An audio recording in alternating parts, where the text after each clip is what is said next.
ವೀಕ್ಷಕರೇ, ಬೆಂಗಳೂರು ಮೈಸೂರು ರಸ್ತೆಯಲ್ಲಿ ಯಾರ್ಯಾರು ಪ್ರಯಾಣ ಮಾಡಿದಿರಿ? ನಿಮಗೆಲ್ಲರಿಗೂ ಕೂಡ ಈ ನೈಸ್ ಎನ್ನುವಂತಹ ಸಂಸ್ಥೆ ಗೊತ್ತಿರುತ್ತೆ. ಜೊತೆಗೆ ಅವರಿಗೆ ಕೊಡಲಾದ ಟೋಲು ಕೂಡ ನಿಮಗೆ ನೆನಪಿರುತ್ತೆ. ಪ್ರತಿನಿತ್ಯ ಸವಾರರ ರಕ್ತ ಹೀರುವ ಸಂಸ್ಥೆ ಅಂತ ನೀವು ಹೇಳಿರ್ತೀರಿ. ಆದರೆ ನೈಸು ಎಂದ ತಕ್ಷಣ ಕೆಲವರ ಕಿವಿಗೆ ಕಾದ ಸೀಸಾ ಬಿದ್ದಂಗಾಗುತ್ತೆ. ಹಾಗಾದ್ರೆ ಏನಿದು? ಇದೇ ಈ ಕ್ಷಣದ ವಿಶೇಷ ನೈಸ್ ಬಿಗ್ ಎಕ್ಸ್ಪೋಸ್. ಹಾಗಾದ್ರೆ ನೈಸ್ ಸಂಸ್ಥೆಯ ವಿರುದ್ಧ ಕೇಳಿ ಬರ್ತಿರುವಂತಹ ಆರೋಪ ಏನು? ಸಿಬಿಐ ಮೆಟ್ಟಿಲೇರಿದ ನೈಸ್ ಸಂಸ್ಥೆ, ಬಿಎಂಐಸಿಪಿ ಅಕ್ರಮಗಳ ವಿರುದ್ಧ ಸಿಬಿಐ ತನಿಖೆಗೆ ಒತ್ತಾಯ. ನೈಸ್ ವಿರುದ್ಧ ಎಫ್ಐಆರ್ ದಾಖಲಿಸೋದಕ್ಕೆ ಸಿಬಿಐಗೆ ದೂರು ದಾಖಲು. 20,000 ಎಕರೆ ಸ್ವಾಧೀನ, ದಶಕ ಕಳೆದ್ರೂ ಇಲ್ಲ ಪರಿಹಾರ. ಸುಪ್ರೀಂ ಕೋರ್ಟ್ ಗಮನಕ್ಕೆ ತರದೆ 554 ಎಕರೆ ಹೆಚ್ಚುವರಿ ಹಸ್ತಾಂತರ. ರಸ್ತೆ ನಿರ್ಮಾಣಕ್ಕೆ ಬಳಸಬೇಕಿದ್ದ ಭೂಮಿ ವಾಣಿಜ್ಯ ಉದ್ದೇಶಕ್ಕೆ ಬಳಕೆ. ಈಗ ನೈಸ್ ಸಂಸ್ಥೆಯ ವಿರುದ್ಧ ದಶಕಗಳಿಂದಲೂ ಕೂಡ ನಾವು ಆರೋಪವನ್ನು ಕೇಳ್ಕೊಂಡೇ ಬರ್ತಾ ಇದ್ದೀವಿ.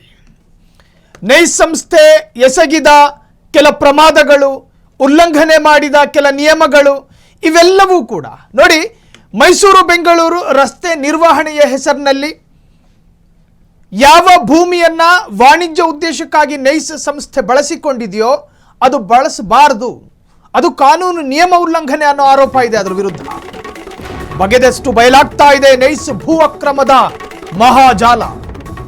ಜೆಡಿಎ ಮಾರಾಟ ವ್ಯವಹಾರಗಳಲ್ಲಿ ಭಾರಿ ಅಕ್ರಮದ ಆರೋಪ ಇದೆ.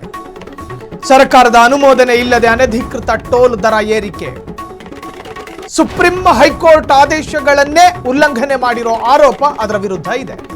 ಸುಪ್ರೀಂ ತೀರ್ಪು ಉಲ್ಲಂಘನೆ ಮಾಡಿ ಕೆರೆ, ಟ್ಯಾಂಕ್ ಬೆಡ್ ಜಮೀನು ಹಸ್ತಾಂತರ, ಇದು ಫೋರೆನ್ಸಿಕ್ ಆಡಿಟ್ಗೆ ಸೂಕ್ತವಾದ ಪ್ರಕರಣ ಎಂದ ಹೈಕೋರ್ಟ್. ನೈಸಿಗೆ ಭಾರಿ ಲಾಭ, ರೈತರು ಜನಸಾಮಾನ್ಯರಿಗೆ ಭಾರಿ ನಷ್ಟ ಆರೋಪನೂ ಇದೆ. ನೈಸ್ ಸಂಸ್ಥೆಯ ಸಮಗ್ರ ಲೆಕ್ಕಪತ್ರಗಳ ಸ್ವತಂತ್ರ ಫಾರೆನ್ಸಿಕ್ ಆಡಿಟ್ ಆಗಬೇಕು. ಸಿಬಿಐಗೆ ಸುದೀರ್ಘ ದೂರು ನೀಡಿರುವ ಸಾಮಾಜಿಕ ಕಾರ್ಯಕರ್ತ ದಿನೇಶ್ ಕಲ್ಲಹಳ್ಳಿ. ಭೂ ವಾಣಿಜ್ಯ ಶೋಷಣೆಯಿಂದ ಪಡೆದ ಅಕ್ರಮ ಲಾಭದ ಆಡಿಟಿಂಗ್ಗೆ ಒತ್ತಾಯ. ನೈಸ್ ಅನ್ನುವ ಮಹಾ ಸಾಮ್ರಾಜ್ಯ ಬೆಂಗಳೂರು ಮೈಸೂರು ರಸ್ತೆಯ ಅಭಿವೃದ್ಧಿಗೆ ತಾನು ಷೇರು ಹಾಕಿದ್ದಲ್ಲದೆ ಅದರ ಮೇಂಟೈನು ಕೂಡ ನೈಸ್ ಸಂಸ್ಥೆ ಮಾಡ್ತಾ ಇತ್ತು. ಇನ್ನು ಆ ಸಾಲ ತೀರಿಸೋದಕ್ಕೆ ಟೋಲ್ ಸಂಗ್ರಹ ಮಾಡ್ತಾ ಇದ್ದೀವಿ. ನಾವು ಎಷ್ಟೇ ಏರಿಕೆ ಮಾಡಿದ್ರೂ ಕೂಡ ಪ್ರಯಾಣಿಕರು ಕೊಡ್ತಾ ಹೋಗಬೇಕು. FWA ನಿಯಮ ಮೀರಿ ನಡೆದಂತಹ ಭೂಮಿ ತಿರವು, ಪರಿಹಾರ ನೀಡದೆ ರೈತರ ಹಕ್ಕುಗಳನ್ನು ಅನಿಶ್ಚಿತತೆಯಲ್ಲಿರಿಸಿ ನಿರ್ಲಕ್ಷ್ಯ. KADB ಇಲಾಖಾಧಿಕಾರಿಗಳು ಶಾಮೀಲಾಗಿರುವಂತಹ ಬಹುದೊಡ್ಡ ಶಂಕೆಯೂ ಇದೆ. ಈ ಬಗ್ಗೆಯೂ ಸಮಗ್ರ ತನಿಖೆಗೆ ಆಗ್ರಹಿಸಿರುವ ದಿನೇಶ್ ಕಲ್ಲಹಳ್ಳಿ. ಸರ್ಕಾರ ರೈತರಿಗೆ ಉಂಟಾದ ಕೋಟ್ಯಾಂತರ ರೂಪಾಯಿ ಆರ್ಥಿಕ ನಷ್ಟ ಆರೋಪ. ನೈಸ್ ಸಂಬಂಧಿತರ ಬೇನಾಮಿ ಹಣಕಾಸು ವಹಿವಾಟುಗಳ ತನಿಖೆಗೂ ಆಗ್ರಹ.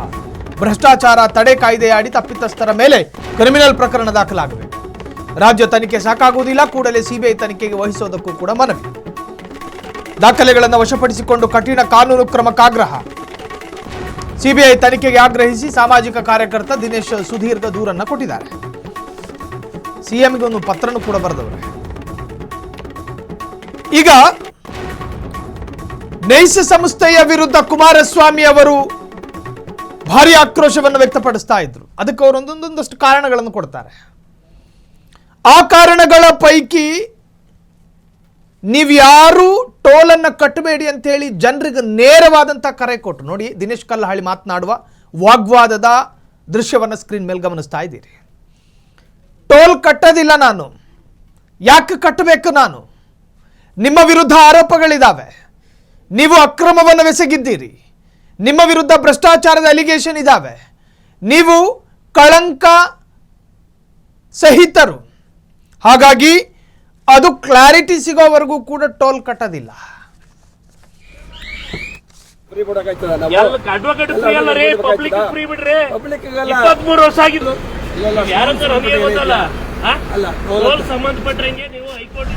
ತೆಗಿತಿರೋ ಇಲ್ಲಪ್ಪ,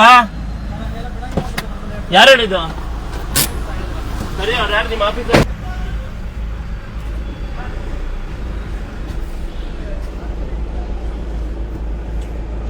ಯಾರು ಇವ್ರ? ಮುರಿದಾಕ್ಬಿಡ್ತೀನಿ ಈಗ ನಾನು. ಅಪೀಲ್ ಮಾಡಿದ್ರೆ ನೀವು ಕೋರ್ಟ್ ಹೋಗಿ. ಕೋರ್ಟ್ ಹೌದು, ಎಲ್ಲ ಅಡ್ವೊಕೇಟ್ ಫ್ರೀ ಕೊಡಕಾಯ್ತದೆ. ಯಾರಂತ ನಮಗೆ ಗೊತ್ತಲ್ಲ. ಅಲ್ಲ, ಟೋಲ್ ಸಂಬಂಧಪಟ್ಟಂಗೆ ನೀವು ಹೈಕೋರ್ಟ್ ಇಂದ ಆರ್ಡರ್ ಐತಲ್ಲ ತಗೊಂಡು ಹೋಗಿ. ನಿಮ್ಗೆ ಗೊತ್ತಿದೆ, ನೀವು ರಿಟೈರ್ಡ್ ಆಗಿದ್ದೀರಿ. ನಾನು ಓದಿದ್ದೀನಿ. ಓದಿದಿರಿ, ಓದಿ ಸ್ವಾಮಿ. ನಾನು ಓದಿದ್ದೀನಿ. ಓದ್ಬಿಟ್ಟು ಹೇಳಿ. ಅದ್ರೊಳಗೆ ಇದೆಯಾ? ಇದೆ. ಏನ್ ತೋರ್ಸಿ? ಪರ್ಟಿಕ್ಯುಲರ್ ಆಗಿ ಇವತ್ತು ಗೌರ್ಮೆಂಟ್ಗೂ ಬರ್ದವ್ರೆ, ಗೌರ್ಮೆಂಟ್ಗೂ ಬರ್ದವ್ರೆ, ಸಿಎಂಗೂ ಬರ್ದವ್ರೆ. ನೀವು ಅಕ್ರಮವಾಗಿ ಟೋಲ್ ಕಲೆಕ್ಟ್ ಮಾಡಬಾರ್ದು ಅಷ್ಟೇ ಸರ್. ನಾವು ಹೇಳ್ತಾ ಇದೀವಿ, ಅಪೀಲ್ ಮಾಡಿದ್ರೆ ನೀವು ಕೋರ್ಟ್ ಹೋಗಿ. ಕೋರ್ಟ್ ಹೌದು, ಎಲ್ಲ ಅಡ್ವೊಕೇಟ್ ಫ್ರೀ ಬಿಡಕಾಯ್ತದ. ಅಡ್ವೊಕೇಟ್ ಫ್ರೀ ಅಲ್ಲ ರೀ, ಪಬ್ಲಿಕ್ ಫ್ರೀ ಬಿಡ್ರಿ. 23 ವರ್ಷ ಆಗಿದೆ, ಕಾನೂನು ವೈಲೇಷನ್ ಆಗಿದೆ. ನೀವು ಕಲೆಕ್ಟರ್ ಮಾಡಂಗಿಲ್ಲ, ಇಲ್ಲಿ ಕಲೆಕ್ಟರ್ ಮಾಡಂಗಿಲ್ಲ, ನೀವು ಕಲೆಕ್ಟರ್ ಮಾಡಂಗಿಲ್ಲ. ಒಂದ್ ನಿಮಿಷ, ಟೋಲ್ ಕಲೆಕ್ಷನ್ ಮಾಡಬಾರ್ದು ಅಂತ ಆರ್ಡರ್ ಎಲ್ಲ ತೋರಿಸಿ. ಕಲೆಕ್ಟ್ ಮಾಡಿ. ಪ್ರಾಜೆಕ್ಟ್ ಆಗಿಲ್ಲ ರೀ, ಪ್ರಾಜೆಕ್ಟ್ ಆಗಿಲ್ಲ. 23 ವರ್ಷದಿಂದ ಪ್ರಾಜೆಕ್ಟ್ ಆಗಿಲ್ಲ. ಹೇಗೆ ಕಲೆಕ್ಟ್ ಮಾಡ್ತೀರಿ? ಪ್ರಾಜೆಕ್ಟ್ ಆಗಿಲ್ಲ. ಪ್ರಾಜೆಕ್ಟ್ ಬಗ್ಗೆ ಹೇಳ್ತಾ ನಾನು ಪ್ರಾಜೆಕ್ಟ್ ಆಗಿಲ್ಲ ಅಂತ ಹೇಳ್ತಾ ಟೋಲ್ ಬಗ್ಗೆ ಹೇಳ್ತಾ ಇದ್ದೀನಿ. ಪ್ರಾಜೆಕ್ಟ್ ಪ್ರಾಜೆಕ್ಟ್ ಕಂಪ್ಲೀಟ್ ಅಂತ ಟೋಲ್ ಕಲೆಕ್ಟ್ ಮಾಡ್ತೀರಾ? ಪ್ರಾಜೆಕ್ಟ್ ಕಂಪ್ಲೀಟ್ ಆಗಿಲ್ಲ. ಆರ್ಡರ್ ಅಕ್ರಮಗಳ ಸಿಬಿಐ ತನಿಖೆಗೆ ಆಗ್ರಹ. ಹೈಕೋರ್ಟ್ ತೀರ್ಪಿನ ಹಿನ್ನೆಲೆಯಲ್ಲಿ ಎಫ್ಐಆರ್ ತನಿಖೆಗೆ ಒತ್ತಾಯ. 20,193 ಎಕರೆ ಭೂಸ್ವಾಧೀನ, ದಶಕ ಕಳೆದರೂ ಸಿಗದ ಪರಿಹಾರ. ಸುಪ್ರೀಂ ಅಫಿಡವಿಟ್ನಂತೆ 554 ಎಕರೆ ಹೆಚ್ಚುವರಿ ಭೂಮಿ ಹಸ್ತಾಂತರ. ರಸ್ತೆಗಳಿಗೆ ಬಳಸದ ಭೂಮಿ ವಾಣಿಜ್ಯ ಉದ್ದೇಶಕ್ಕೂ ಬಳಕೆ. ಜೆಡಿಎ ಮಾರಾಟ ವ್ಯವಹಾರಗಳಲ್ಲಿ ಪ್ರಾಥಮಿಕ ಅಕ್ರಮಗಳ ಪತ್ತೆ. FWO ಎಲ್ಲ ಉಲ್ಲಂಘನೆ ಮಾಡಿ ಸರ್ಕಾರದ ಅನುಮೋದನೆ ಇಲ್ಲದೆ ಟೋಲ್ ದರ ಏರಿಕೆ. ಸುಪ್ರೀಂ ತತ್ವ ಮೀರಿ ಕೆರೆ ಟ್ಯಾಂಕ್ ಬೆಡ್ ಜಮೀನು ನೈಸ್ಗೆ ಹಸ್ತಾಂತರ. ಇದು ಫೋರೆನ್ಸಿಕ್ ಆಡಿಟ್ಗೆ ಸೂಕ್ತ ಪ್ರಕರಣ ಎಂದ ಕೋರ್ಟ್. ಇದನ್ನು ನಿಮಗೆ ಸರಳವಾಗಿ ಹೇಳಿಬಿಡ್ತೀನಿ, ಅತಿ ಸರಳವಾಗಿ. ಬೆಂಗಳೂರು ಮೈಸೂರು ನಡುವಿನ ಆ ಸಂಪರ್ಕವನ್ನು ಸುಧಾರಿಸೋದಕ್ಕೆ ಮತ್ತು ಮೂಲಭೂತ ಸೌಕರ್ಯಗಳನ್ನು ಅಭಿವೃದ್ಧಿಪಡಿಸುವಂತಹ ಮಹತ್ವಾಕಾಂಕ್ಷೆಯ ಯೋಜನೆ ಇದಾಗಿತ್ತು.